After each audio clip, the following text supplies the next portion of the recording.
네, 오늘 함께 보실 말씀은 히브리서 4장 6절에서 11절까지 말씀입니다.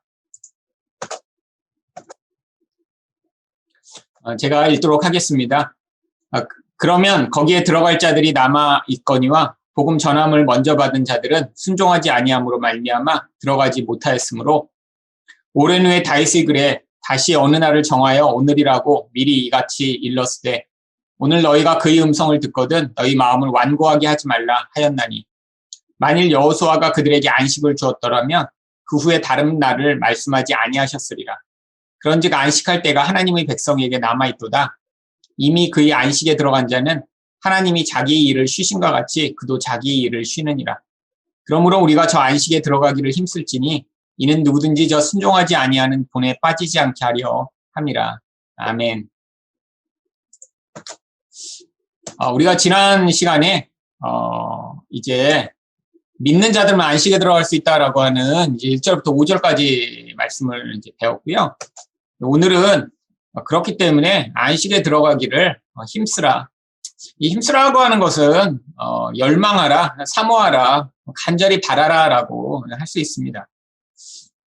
그리고 나서 우리에게 하나님의 말씀이 어떤 식으로 역사하여 우리로 하여금 정말 우리 본질과 마음의 중심을 드러내는가가 이제 12절, 13절에 이제 연결돼서 나오고 있습니다. 지금 계속 하고 있는 이 큰 단락의 그 내용이 순종한 자만이 결국 안식에 들어가는데 결국 말씀을 하나님이 우리에게 주실 때 그 말씀에 순종하여 안식에 들어가기를 열망하라라는 내용인 거죠. 오늘 본문 말씀을 좀 자세히 보도록 하겠습니다. 그러면 거기에 들어갈 자들이 남아있거니와 왜 갑자기 이런 얘기를 할까요? 앞에서 지금 하나님이 제7일에 안식하신 이 원칙이 깨지지 않았기 때문에 여전히 우리한테 기회가 남아있다라고 하는 그 문맥 가운데 나오는 이야기입니다. 지금 구약의 이스라엘 백성들은 하나님의 말씀에 순종하지 않아서 안식에 들어가지 못했어요. 그런데 그렇다고 해서 하나님이 이제 모든 사람들을 다 하나님의 안식에 이제 들어가지 못하게 하시는 게 아니라 하나님이 7일 동안 세상을 창조하시고 마지막 날에 안식하신 것이 바로 모든 하나님의 백성들에게 주시고자 하는 안식을 이 하나님의 질서로 만들어 놓으신 것이기 때문에 그래서 여전히 우리들한테는 믿기만 하면 이 안식에 들어갈 기회가 남아있다라고 하는 거예요. 그래서 이 복음 전함을 먼저 받은 자들은 출애굽한 이스라엘 백성들로 결국 안식에 들어가지 못했지만 우리는 여전히 들어갈 자들이 남아있는 이 기회가 있으니까 정신을 차리고 그것에 들어가기를 열망이라라고 이야기를 하는 거죠. 7절에서 다시 구약의 9절을 인용합니다. 오랜 후에 다윗의 그래. 여기 오랜 후에는 이제 아까 출애굽한 백성들이 있었던 것보다 훨씬 뒤에 이 출애굽 사건은 이제 기원전 1400년 전에 있었던 일이고요. 다윗은 그로부터 한 450년 후에 이제 왕이 되거든요. 그래서 여기서 이제 오랜 후에라고 이야기를 하는 것입니다. 뭐 얘기하면 이 400년, 4,500년은 뭐 큰 역사로 보면 짧은 것 같지만 400년 전에 어떤 일이 있었다 그러면 이제 조선 시대에 뭐 1600년 정도 1592년에 임진왜란이 있었거든요. 그러니까 이제 지금으로 말미암은 임진왜란 때쯤에 일어난 어떤 일을 있었고 그 이후에 지금 그거에 대해 이제 기록했다는 거예요. 그래서 오랜 후에라고 얘기를 했고요. 바로 이제 95편 7절 8절에서 다윗이 이제 어느 날을 정하여 오늘이라고 미리 이렇게 일렀을 때 오늘 너희가 그의 음성을 듣거든 너희 마음에 완고하게 하지 말라. 오늘 너희가부터 나오는 내용이 시편 95편 7절 8절입니다. 근데 이 내용이 지금 이 히브리서에서 벌써 세 번째 인용되고 있어요. 3장 7절 8절에서 인용됐고요. 3장 15절에서 인용됐는데 왜 다시 인용하고 있는 것일까요? 지금 요 전체 맥락이 지금 하나님의 음성, 특별히 예수 그리스도를 통해 하시는 그 음성을 너희가 들으면 완고하게 하지 말고 순종해라라고 하는 이야기를 지금 계속 반복하면서 지금 긴 문맥 가운데 하고 있기 때문에 요 구절을 자꾸 인용해서 이게 이제 이 다윗을 통해 하나님 말씀하신 것이 지금 예수 그리스도를 통해 이루어지고 있다라고 이야기를 하고 있는 거죠. 결국 이 오늘이라고 하는 거는 복음을 들어 안식에 들어갈 기회가 아직 남아있을 때라고 할 수 있습니다. 그러니까 이게 계속 무한히 이렇게 안식에 들어갈 수 있는 기회가 주어지지 않는다는 거예요. 너희가 지금 들었을 때, 에이, 뭐 나중에 언제 시간 될 때. 사실 이 예수 믿는 게 이렇게 이제 그 전도를 하거나 누구한테 이렇게 소개를 하지만 많은 사람들이 나중에 언젠가 제일 심한 사람은 누구냐면 죽기 전에 이런 사람들 있잖아요. 난 죽기 전에 그때 그냥 회개하고 믿겠노라. 다른 말로 얘기하면 일생을 누군가의 간섭과 뭐 이렇게 교회 다니고 이런 거에 낭비하지 않고 그냥 내 맘대로 살다가 죽기 전에 그때 이제 천국에 가기 위해서 믿겠다 이런 사람들 가끔씩 있습니다. 그런데 이거 참 어려운 일이죠.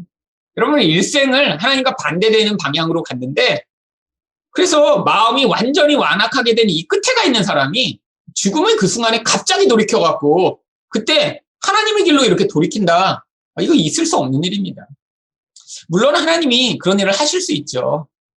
근데 참 정말 차라리 살면서 로또에 한 10번 당선되는 게 훨씬 쉬울지도 몰라요. 왜냐하면 인간의 마음이라는 게 그렇게 쉽게 변하는 것이 아니기 때문입니다. 그래서 하나님이 우리에게 지금 예수 그리스도를 통해 말씀하시며 그 음성을 들을 때 바로 그때가 오늘이며 지금이 기회다라고 하는 거죠. 여러분 늘 기회가 있는 것 같지만 참 우리에게 그 기회가 영원히 주어진 것이 아니라고 하는 사실입니다. 자, 그 다음에 그래서 만일 여호수아가 그들에게 안식을 주었더라면 그 후에 다른 날을 말씀하지 아니하셨으리라. 물론 이스라엘 백성들 가운데 여호수아가 가나안 땅에 데리고 간 백성들이 있습니다. 이제 출애굽한 2세대죠. 그런데 하나님이 마치 가나안이 젖과 꿀이 흐르는 안식의 땅이 되어 그곳에 가면 안식할 것처럼 미리 말씀은 하셨지만 여호수아가 가나안 땅에 데리고 갔다고 해서 거기가 진짜 안식의 땅이 아니었다라는 거예요. 무슨 얘기예요? 참으로 주어질 안식을 위한 모형이었다라고 하는 거죠. 근데 왜 여러분 구약 성경에서 이 안식의 땅을 젖과 꿀이 흐른다라고 얘기를 했을까요? 정말 그 땅에 갔더니 땅에서 막 젖이 오르고 땅에서 뭐 꿀이 흘러다닐까요? 물론 풍요를 상징하는 비유긴 하지만 그 비유가 사실은 하나님의 공의로운 통치로 말미암아 모든 악이 제거되고 예수 그리스도로부터 말미암아 나타나는 그 온전한 통치를 모형하고 있는 것입니다. 그래서 사실은 여기 나와 있는 이 꿀은 사사기에서 어떤 방식으로 성취되죠? 여러분 꿀은 누가 만들어내나요? 꿀벌이 만들어냅니다. 근데 사사기에 꿀벌이라고 하는 이름의 뜻을 가진 한 사사가 존재하죠. 누구죠? 바로 드보라죠. 가장 약한 여자의 모습으로 그가 통치하였는데 결국 시스라와 같은 악의 세력을 무찌르고 이스라엘 백성들에게 자유를 줍니다. 꿀이 얻어지는 것 같은 그런 풍요가 바로 이 약한 자 같은 여자를 통해 나타난 것. 여러분, 이 젖은 누구로부터 생산될 수 있죠? 물론 요즘은 이제 젖소한테 나오지만 이스라엘 백성들은 이렇게 큰 소를 통해 이제 젖을 얻지는 않았고요. 주로 그들이 젖을 얻는 수단은 암염소였습니다. 근데 사사기에 또 암염소가 나오죠. 누구죠? 야엘이라고 하는 여자입니다. 바로 드보라 본문이에요. 이 바락에게 원수의 시스라를 죽이라고 했는데 결국 이 시스라가 도망가다가 결국 야엘이라고 하는 한 여인의 장막에 들어갑니다. 이 여인이 젖을 먹이고 이 시스라를 잠재운 뒤에 여기다가 말뚝을 박아 죽여버려요. 결국 이 여인을 통해 이스라엘 백성들은 자유를 얻게 된 거죠. 근데 왜 하필 여인들이 이렇게 이스라엘 백성들에게 자유를 가져오는 그런 존재가 된 건가요? 이게 다 그림이라는 거예요. 어떤 그림이요? 바로 이렇게 약하디 약한 모습으로 이 땅에 오셔서 우리에게 원수들을 십자가에서 승리하시고 자유를 가져오실 예수 그리스도를 모형하는 것이죠. 젖과 꿀이 흐르는 땅은 결국 예수 그리스도의 그 통치가 임하는 곳이 젖과 꿀이 흐르는 땅이며 여기서 그 후에 이야기한 다른 날을 의미하는 것입니다. 결국 젖과 꿀이 흐르는 이 안식은 예수님을 통해 주어지는 것이고 바로 그 은혜가 그때 나타나는 것이죠. 그래서 여호수아가 준 것은 진짜 안식이 아니었어요. 다른 날은 참된 안식을 누리게 될 바로 예수님을 통해 주어질 날을 모형하고 있죠. 그래서 안식할 때가 우리 하나님의 백성에게 남아 있습니다. 이 안식할 때는 성경에 이제 가장 대표적으로 세 가지 모습으로 이제 드러납니다. 첫 번째는 수고하고 무거운 짐을 벗게 되는 날을 이 안식이라고 해요.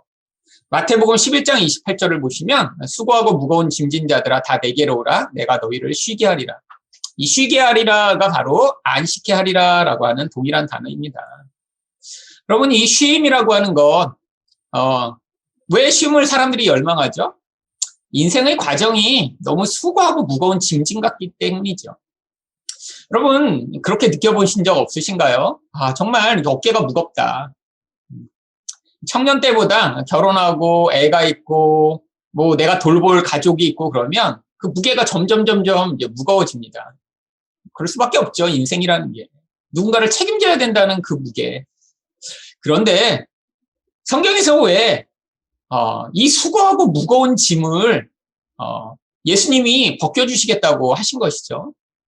예수님이 이것을 벗게 해줄 길로 제시하신 게 바로 우리를 바로 같은 멍에를 지고 지는 길로 가게 하시겠다고 하셨어요. 그래서 우리에게 가르쳐 주시겠대요. 뭘요? 온유와 겸손을. 나는 마음이 온유하고 겸손하니 내 멍에를 메고 내게 배우라. 그리하면 너희가 쉼을 얻으리니. 여러분 결국 우리가 인생에서 이렇게 무겁다라고 느끼게 되는 그 진짜 이유는 가족 때문도 아니고 세상이 너무 힘들게 해서도 아니고 우리 마음이 강팍하고 교만해서라고 하는 것입니다. 그러니까 우리 마음이 예수님에게 배워 예수님을 통해 이 온유와 겸손을 배우게 되면 바로 이 하나님이 약속하신 안식을 누리게 된다라고 하는 것이죠. 여러분 생각만 해도 참 좋은 날이 아닌가요? 모든 무거운 것을 벗고 정말 내가 꿈꾸던 그 쉼, 안식을 누리게 되는 날이라니요. 여러분 두 번째로 하나님이 우리에게 약속하신 이 안식은 완전한 보호와 공급이 주어지는 날입니다. 요한계시록에 바로 이 모형이 나오는데요. 요한계시록 7장 16절과 17절입니다. 그들이 다시는 줄이지도 아니하며 목마르지도 아니하고 해나 아무 뜨거운 기운에 상하지도 아니하리니. 자, 이게 언제를 기억나게 하는 구절인가요? 출애굽한 이스라엘 백성들이 광야를 지날 때요. 거기서 배고팠기도 하고요. 목마른 적도 있고요. 해나 뜨거운 기운에 이제 그들이 상하기도 했죠. 근데 이게 광야의 조건인데, 근데 우리 인생이 광야입니다. 우리 인생 내내 우리는 동일한 조건들을 경험해요. 물론 물리적 광야는 아니지만, 여러분 사시다가 목마름을 경험하잖아요. 이 목마름 때문에 우리는 어떡하죠? 뭔가 내 갈망을 채워줄 대상을 찾아 헤매고요. 여러분, 왜 공허하죠? 사실은 배고파서 그래요. 우리 영혼이 배부르다면 이렇게 공허함으로 몸부림치지 않을 텐데, 우리가 너무 이런 공허함 때문에 힘들 때 많이 있죠. 그리고 뜨거운 햇볕 때문에 상하여 정말 고통하는 경우가 많습니다. 여러분, 근데 하나님의 약속이 뭐예요? 보좌 가운데 계신 어린 양이 그들의 목자가 되사 생명수샘으로 인도하시고 하나님께서 그들의 눈에서 모든 눈물을 씻어주실 것입니다. 완벽한 보호와 완벽한 공급으로 더 이상 목마르거나 배고프거나 상할 일이 없는 바로 그때, 그게 안식을 모형하죠. 세 번째로 사망과 고통이 없는 날입니다. 요한계시록 21장 4절을 보시면 모든 눈물을 그 눈에서 닦아주시리니 다시는 사망이 없고 애통하는 것이나 곡하는 것이나 아픈 것이 다시 있지 아니하리니 처음 것들이 다 지나갔습니다. 21장 4절의 가장 핵심적인 이미지는 슬픔과 눈물입니다. 다 고통으로 말미암는 거죠. 인생에게 가장 큰 고통을 가져오는 사망. 우리 자신이 죽는 것도 고통스럽지만 사실 훨씬 더 고통스러운 것은 가장 가까운 사람이 죽는 것이겠죠. 여러분, 그게 우리에게 결국 눈물을 흘리게 만들죠. 또한 아픈 것, 그것도 마찬가지입니다. 하여튼 인생에 닥쳐오는 이 고통이요.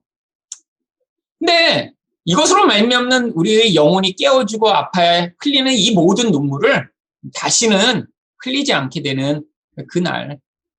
여러분, 근데 이 모든 것을 통합하는 가장 중요한 주제가 무엇인가요? 왜 예수님이 안식을 주실 수 있는 것인가요? 우리에게 이렇게 수고하고 무거운 짐진 것처럼 살아가게 만드는 강팍함과 교만함. 또 계속해서 목마르고 계속해서 세상에서 상처를 입게 되는 이 모든 상황, 또 눈물과 이런 고통과 사망으로 말미암아 슬퍼하며 울 수밖에 없는 이 모든 그 진짜 이유가 되는 것이 바로 죄로 말미암는 영향력이라고 하는 것입니다. 예수님이 이 죄로 말미암는 영향력을 우리 인생으로부터 제거하시면 결국 이게 우리를 이런 안식의 자리, 쉼이 있는 자리, 은혜를 누리는 자리로 인도하게 되겠죠. 그래서 하나님이 이 약속을 주고 계신 거예요. 그래서 예수의 음성을 들으라고 하시는 거예요. 자, 결국 그래서 이미 그의 안식에 들어간 자는 하나님이 자기 일을 쉼과 같이 그도 자기 일을 쉬느니라. 자기 일이라는 건 뭘까요? 이 땅에서 생존을 위해 애쓰고 살아가는 그 모든 수고를 얘기합니다. 그리고 하나님 나라에서 어때요? 또 내가 들으니 하늘에서 음성이 나서 이르되 기록하라 지금 이후로 주 안에서 죽는 자들은 복이 있도다 하시매 성령이 이르시되 그러하다 그들이 수고를 그치고 쉬리니 이는 그들이 행한 일을 따름이라 하시더라. 결국 자기 일을 쉬고 우리는 다 이제 무엇만 하면 돼요? 하나님이 우리를 공급하시고 하나님이 보호하시고 하나님이 우리 생명이 되시고 하나님이 생명을 공급하시기 때문에 더 이상 내가 내 생명과 생존을 위해 몸부림치며 살지 않아도 되고요. 이제 하나님을 위해서만 살아가는 일, 근데 그 하나님을 위한 일이 무엇일까요? 하나님을 예배하고 찬양하며 사랑하고 이웃을 사랑하는 일이겠죠. 온전한 관계 안에서 생명이 충만한 삶으로 하나님이 우리를 초대하고 계시다라고 하는 것입니다. 자, 이 내용을 요약하면 출애굽한 이스라엘 백성들이 믿지 않아서 하나님의 안식에 들어가지 못했을지라도 하나님은 창조를 통해 안식을 준비해 놓으셨기 때문에 믿는 자들은 여전히 안식에 들어갈 수 있다. 그렇기 때문에 안식에 들어가는 자는 세상에서의 수고로운 자기 일을 쉬고 하나님이 주신 안식을 누릴 수 있다. 따라서 우리는 구약의 불순종한 자들처럼 하지 말고 안식에 들어가기를 애쓰고 열망해야 된다가 오늘 말씀의 핵심 주제입니다. 여러분은 어떤 쉼, 어떤 안식을 꿈꾸시나요? 이 땅에서 목마를 때 있으시고 이 땅에서 너무 수고하고 힘들어 지칠 때 우리 다 있으시죠. 이 땅에서 눈물 흘리며 고통하는 때 분명히 있죠. 하나님이 우리 인생에서 이렇게 안식을 열망하게 하시는 마음을 주셨다는 것 자체가 결국 하나님이 예비하신 그 안식의 자리로 우리를 초대하고 계신 것입니다.